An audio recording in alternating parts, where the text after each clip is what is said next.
Hello दोस्तों, good morning. जय सियाराम, जय माताजी, जय દ્વારકાધીશ। આજે સવારે સવારે અમારા ગામના નજીકના શહેરમાં જવાનું થયું, તો શહેરના હાઈવે ઉપર આવી ગયા છીએ। ત્યાં હવે બાઇક પાર્ક કરીશું।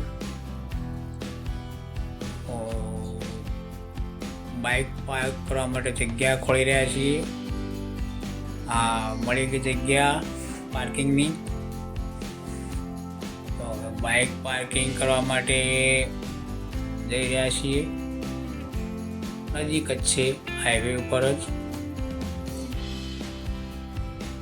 ત્યાંથી બાઇક પાર્ક કરતા હતા જ ત્યાં એક અમારા ભાઈ મળી ગયા। એમણે કીધું કે બાઇક કંઈ પાર્ક કરો ને આપણે સિટી અંદર જઈ થોડું કામ પતાવી પછી આવીએ। તો બાઇક પાર્ક કરી દીધું,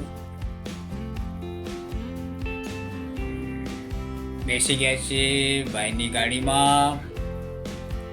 હાઈવે છે, ત્યાંથી કામ પતાવવાનું હતું એ પતાવી ફરી પાછા હાઈવે પર આવી ગયા। તો હવે બપોરનો સમય પણ થઈ ગયો છે, નાસ્તા માટે પણ જગ્યા ખોલી રહ્યા છીએ।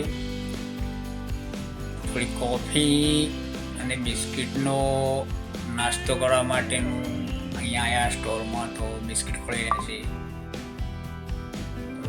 થોડાક બિસ્કિટ લીધા અને કોફી અને બિસ્કિટનો નાસ્તો કર્યો। ચલો મિત્રો, તમારે પણ કોફી અને બિસ્કિટ નાસ્તો કરો તો આવી જાઓ બધા। ત્યાંથી પછી સીધા ઘરે આવી ગયા। ઘરે આવીને અમારી જે ડ્યુટી હતી એ ડ્યુટી પર લાગી ગયા। ઘરની આજુબાજુ ચોમાસાની ઋતુના કારણે મોટો ઘાસચારો ઉગી નીકળ્યો હતો અને કટિંગ કરવા લાગી ગયા છીએ। આ ઋતુમાં મચ્છરો, ઝેરી જીવજંતુઓ વધુ પડતા પનપતા હોય છે, એટલે કટાઈ જાય અને ગાયના ચારાનો ઉપયોગમાં પણ આવી જાય, બંને કામ થઈ જાય। કાપી લીધું, હવે કાપી લીધું તરત ઘર તરફ ગયા તો મોરના નિયત સમય આવી ગયો હતો। તો મારા ભાઉ બહેને જમવાનું ચણવાનું આપી રહ્યા હતા। તો એ ચણચણી પાછો એ નીકળી જશે એના રસ્તે। તો મિત્રો, તમને અમારો આ વિડીયો ગમ્યો હોય તો લાઈક, શેર અને સબસ્ક્રાઈબ જરૂરથી કરજો। મળીશું આવતા નવા વિડીયોમાં। જય માતાજી, જય શ્રી રામ।